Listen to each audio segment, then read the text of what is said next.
If you need to request a refund from Zomato, follow these straightforward steps to ensure your request is processed smoothly.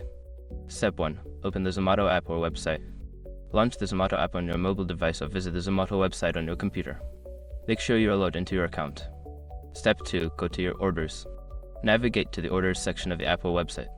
Here, you will find a list of your recent orders, which is where you can identify the order for which you want a refund.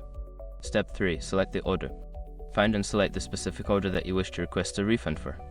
This will open the order details, where you can review the items and their status. Step 4. Request a refund. Look for the option to report an issue or request a refund. Click on this option and follow the prompts to provide details about the reason for your refund request. Be clear and concise in your explanation. Step 5. Submit your requests. Once you have filled out the necessary information, submit your refund request. You should receive a confirmation notification, and Zomato will typically inform you of the status of your request via email or through the app. After completing these steps, keep an eye on your email or app notifications for updates regarding your refund status.